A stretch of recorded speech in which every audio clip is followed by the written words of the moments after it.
गुरु विष्णु गुरुदेव महेश्वर गुरु साक्षात परब्रह्म तस्मै श्री गुरुदेव नमः। आज रोज उपस्थित તમામ મીડિયાના ભાઈઓ અને પ્રેસ કોન્ફરન્સમાં આવેલા દરેક ભાઈઓનું ઉદાસી આશ્રમ તરફથી હું સ્વાગત કરું છું। માત્ર 1 થી 1.5 વર્ષમાં જગદીશ્વર મહાદેવનું શિખરબંધ 108 ફૂટનું મંદિર પરિપૂર્ણ અત્યારે થઈ ગયું છે એનો મને અતિ આનંદ છે। આપણે આપ જે પ્રસંગ કરી રહ્યા છીએ એ એકદમ વૈદિક પરંપરાથી કરવાના છીએ। વૈદિક પરંપરા એટલે શું? તો એમાં ક્યાંય પણ કોઈ પણ જગ્યાએ આખા યજ્ઞમાં માચિસનો ઉપયોગ કરવામાં નહીં આવે। અરણી મંથનથી અગ્નિને પ્રગટ કરવામાં આવશે। ઘણા લોકોને કદાચ અરણી મંથન શબ્દ નવો લાગતો હશે એટલે એના વિશે હું થોડુંક સમજાવું કે 2 લાકડા છે એને ઘસી અને એક યજ્ઞ પ્રાગટ્ય કરવાની છે અને એ યજ્ઞથી યજ્ઞનો શુભ આરંભ થશે। જગદીશ્વર મહાદેવનું પટાંગણ કુલ ગણીએ તો 20 વીઘામાં ફેલાયેલું છે।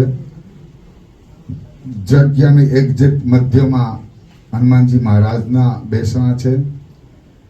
ડાબી સાઈડમાં શિવજીનું એક કુંડ બનાવેલો છે જેનું નામ અઘોર કુંડ આપવામાં આવ્યું છે જગા બાપા દ્વારા। જમણા હાથે કાળ ભૈરવ અને બટુક ભૈરવના બેસણા છે અને દર અમાવસે ત્યાં વૈદિક પરંપરાથી શાસ્ત્રોક્ત યજ્ઞ પણ કરવામાં આવે છે।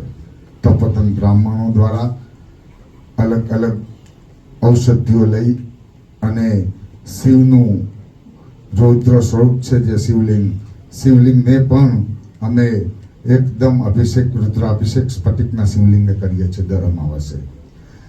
ત્યાં ભજન ભોજન ની અવિરત વાણી જગા બાપાએ ચાલુ કરી છે ને અત્યાર સુધી ચાલુ પણ છે।